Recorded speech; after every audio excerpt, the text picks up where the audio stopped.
¿Sabes qué tratamiento médico está a punto de cumplir 100 años y, sin embargo, sigue siendo de vanguardia? A ver, déjame pensar. La insulina. Parece increíble, pero ¿es así?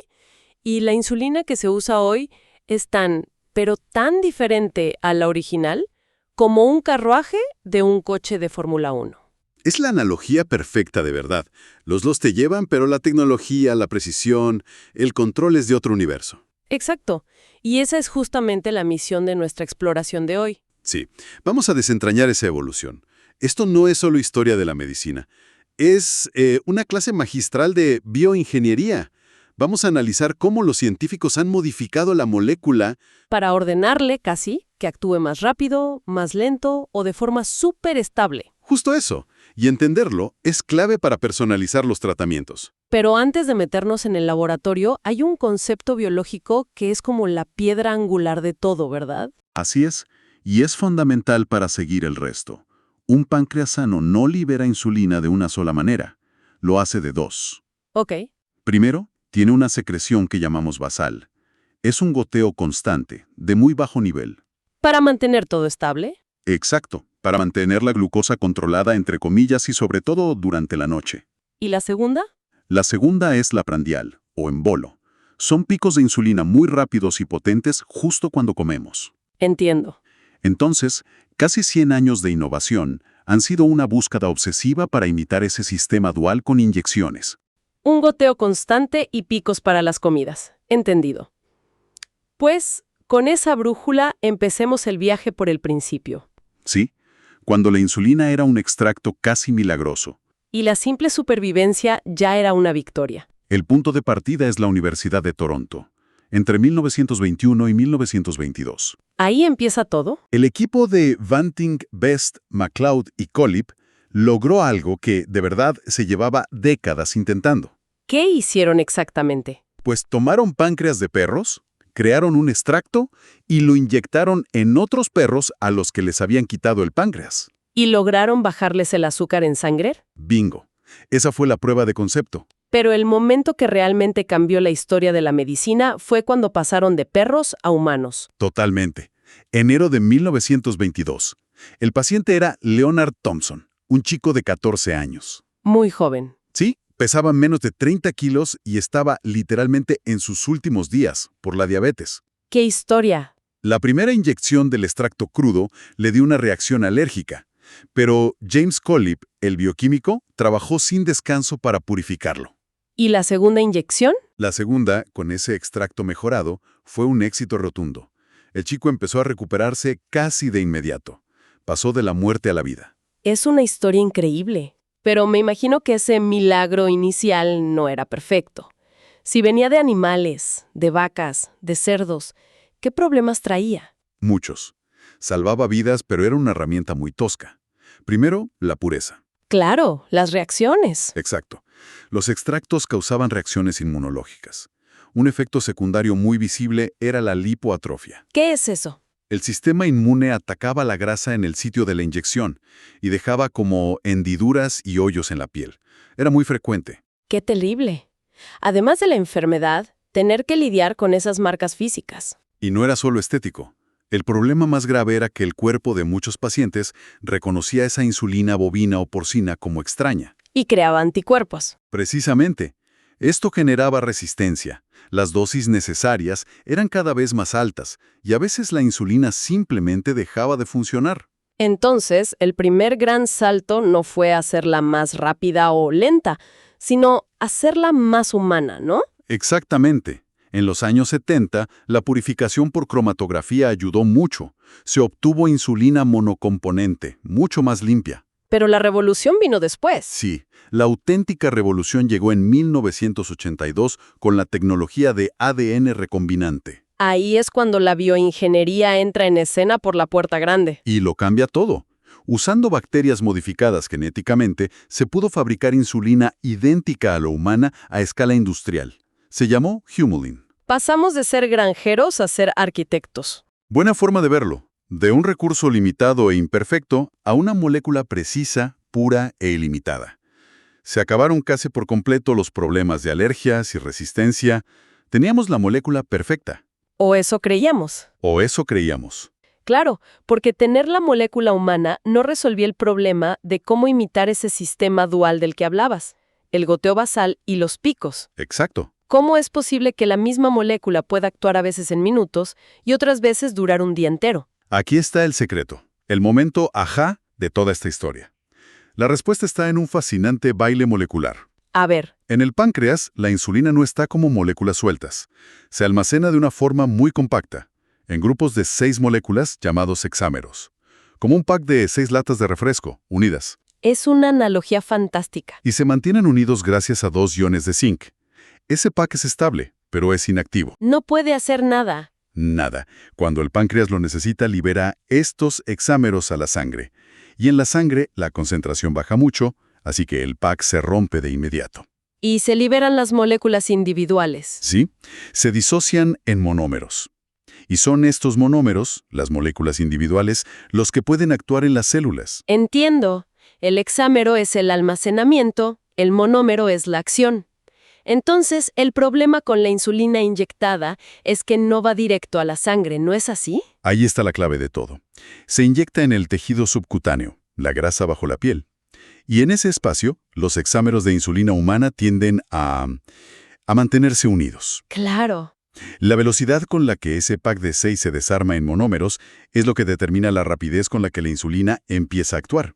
Así que controlar esa velocidad se convirtió en el objetivo principal. Se convirtió en el santo grial de la ingeniería de la insulina. De acuerdo, esto lo cambia todo. Entonces, para los diferentes tipos de insulina, ¿cómo se mide eso de forma estandarizada? ¿Hay alguna manera de verlo en un gráfico y comparar?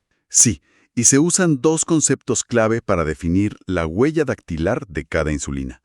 El primero es la farmacocinética, o pK. ¿Y qué muestra? Es una curva que muestra la concentración de insulina en la sangre a lo largo del tiempo. Sube rápido, alcanza un pico alto, ¿cuánto tarda en desaparecer? Ok, ¿y el segundo concepto? Es la farmacodinámica, o PD. Esta es la curva de su efecto, cómo baja el nivel de glucosa en la sangre. Esas 2 curvas juntas te cuentan toda la historia. Perfecto, con eso ya podemos entender la primera gran carrera de la bioingeniería, la carrera por la velocidad. Exacto. Para cubrir las comidas. La insulina humana de los años 80, aunque era pura, tenía un gran inconveniente. Era muy lenta. Desesperadamente lenta. Tardaba mucho en empezar a actuar. Esto obligaba a la gente a inyectarse entre 30 y 60 minutos antes de comer. Una pesadilla logística. Totalmente. Si la comida se retrasaba o si calculabas mal, el riesgo de una hipoglucemia era altísimo. Porque la insulina ya estaba trabajando, pero la glucosa de la comida aún no había llegado. Justo eso. ¿Y cuál fue la solución de los ingenieros para acelerar ese desarme de los hexámeros? Crearon los análogos de insulina de acción rápida. La idea era genial. Hacer cambios minúsculos en la molécula para debilitar los puntos de unión entre los monómeros, para que el pack de 6 se rompiera más fácil. Eso es. El primer gran éxito de esta estrategia fue la insulina Lispro, Humalog, en 1996. ¿Qué le hicieron exactamente? Fue un truco de ingeniería molecular brillante. En la cadena B de la insulina, simplemente invirtieron la posición de 2 aminoácidos vecinos, la prolina y la lisina. Solo eso. Un simple intercambio. Un simple intercambio. Pero ese pequeño cambio desestabiliza las fuerzas que mantienen unidos a los monómeros. El resultado fue que al inyectarla, los hexámeros se desarmaban casi instantáneamente. ¿Y en la práctica qué significó ese cambio para una persona con diabetes? Una revolución. Un inicio de acción en 15 minutos en lugar de 1 hora. Un pico más alto y una duración más corta que reducía el riesgo de hipoglucemia horas después. Se podía inyectar justo al sentarse a comer. Increíble. Y luego vinieron otras como la Aspart y la glulicina. Sí, que usaron trucos moleculares similares para lograr el mismo efecto. ¿Y la carrera por la velocidad no terminó ahí? ¿O sí? No, para nada. Aparecieron las ultrarrápidas. Por ejemplo, una versión de la insulina Aspart, Fiasp, a la que le añadieron niacinamida. Una forma de vitamina B3. Sí, que provoca que los vasos sanguíneos bajo la piel se dilaten un poco y la absorción sea aún más veloz. Y luego está la insulina inhalada a fresa. Que lleva el concepto al extremo. Totalmente. Al absorberse por los pulmones va directa a la sangre y su acción es casi inmediata, en minutos. Increíble. Ya resolvimos la velocidad, pero esa es solo la mitad de la batalla. ¿Qué pasa con el problema contrario? ¿Cómo se logra ese goteo constante durante 24 horas con una sola inyección? Ese fue el siguiente gran desafío. El primer intento ingenioso fue en los años 50, la insulina NPH. La P es de protamina, una proteína que se une a la insulina. Y la hace menos soluble. Espera un momento, estoy leyendo aquí. ¿De dónde sacaban esa protamina? ¿Es en serio? Del esperma de trucha. Sí, así es. Suena a chiste, pero es bioquímicamente perfecto. La protamina tiene una carga positiva y se une a los hexámeros de insulina de carga negativa, formando pequeños cristales. Y esos cristales se disuelven lentamente. Muy, muy lentamente bajo la piel. La biología es fascinante. Pero la NPH tenía sus limitaciones, ¿no? No era la solución definitiva para nada. Su principal problema es que no era plana. Tenía un pico muy pronunciado entre las 4 y 8 horas después de la inyección. Lo que causaba hipoglucemias nocturnas. Peligrosas. Además, su duración raramente llegaba a 24 horas y era muy variable, muy impredecible. Entonces, los ingenieros volvieron al laboratorio para diseñar análogos de acción prolongada. Y aquí parece que usaron 3 trucos diferentes. Exacto. 3 mecanismos muy ingeniosos. El primero es la precipitación por cambio de pH. Es la tecnología detrás de la insulina glargina, la famosa Lantus. ¿Cómo funciona? Modificaron la molécula para que solo fuera soluble en una solución ácida, con un pH de 4. Así viene en el vial. Pero nuestro cuerpo no tiene un pH de 4. Ahí está la magia. El tejido subcutáneo tiene un pH neutro, de 7.4. Al inyectar la solución ácida, el cambio brusco de pH hace que la insulina precipite, formando un pequeño depósito sólido bajo la piel. Entiendo. Se forma literalmente un microcristal bajo la piel que se va disolviendo muy lentamente. Un truco más físico que químico. Y esto da un perfil muchísimo más plano que la NPH, sin ese pico tan marcado y con una duración de casi 24 horas. Fue el primer verdadero análogo basal. Y hablando de glargina, me parece un buen momento para hablar de las insulinas concentradas. He oído de Toujeo. Es solo para inyectar menos líquido. Hay mucho más. Toujeo es glargina U300, 3 veces más concentrada que Lantus, que es U100, y esa mayor concentración tiene un efecto farmacológico directo. A ver. Al inyectarla, el depósito que se forma es más compacto, tiene menos superficie. Esto hace que se disuelva todavía más lentamente. Dando un perfil aún más plano y prolongado. Exacto, una duración que supera las 24 horas. Entonces, una unidad de Lantus no es exactamente igual que una unidad de Toujeo, en su efecto. No lo es, y eso nos lleva al concepto de bioequivalencia. Algunas concentradas sí lo son, como la Lispro U200, pero otras, como la glargina U300, no. Su perfil es tan diferente que a menudo se requiere un ajuste de dosis. Muy claro. Volvamos a las estrategias para la acción prolongada.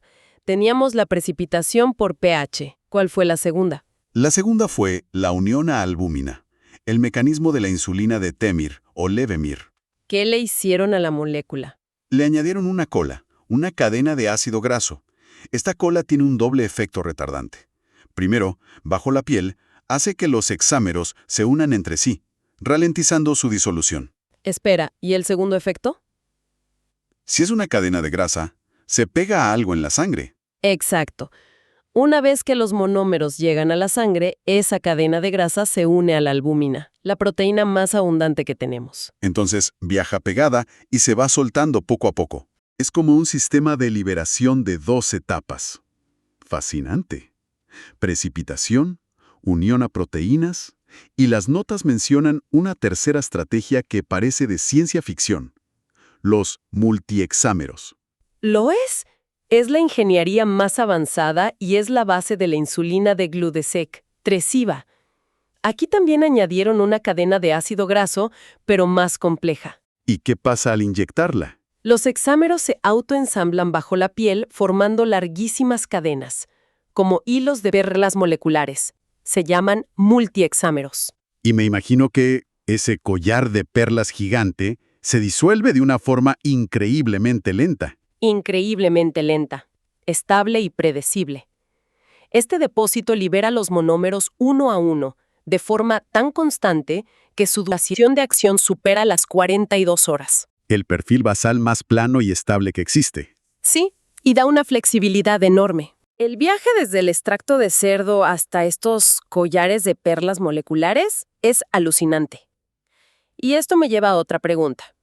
Todas estas insulinas análogas serán carísimas por las patentes. ¿Qué pasa cuando expiran? Esa es una pregunta clave y nos lleva al concepto de biosimilares. Que no son exactamente genéricos. No, un biosimilar es una versión casi idéntica de un medicamento biológico como la insulina.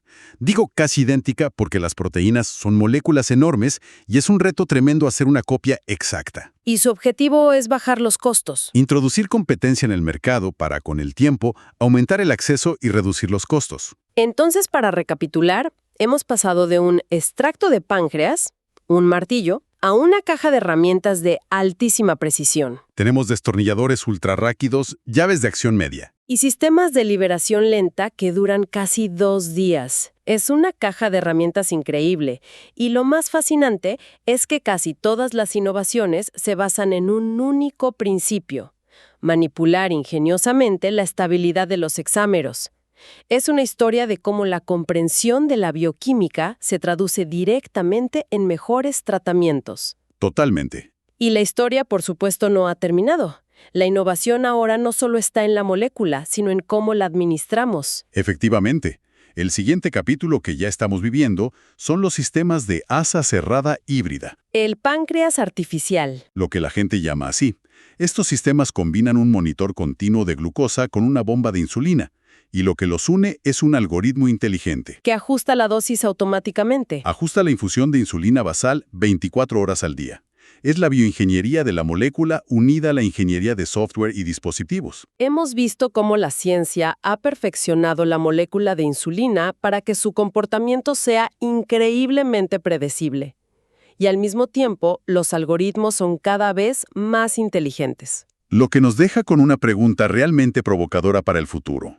¿La próxima gran revolución dónde estará? ¿Será en crear una insulina aún más inteligente? ¿Una que quizás se active o desactive por sí sola en respuesta a la glucosa? ¿O estará en perfeccionar los algoritmos y los dispositivos hasta tal punto que puedan usar las excelentes insulinas que ya tenemos de una forma casi perfecta, imitando al páncreas de una manera que hoy apenas podemos imaginar?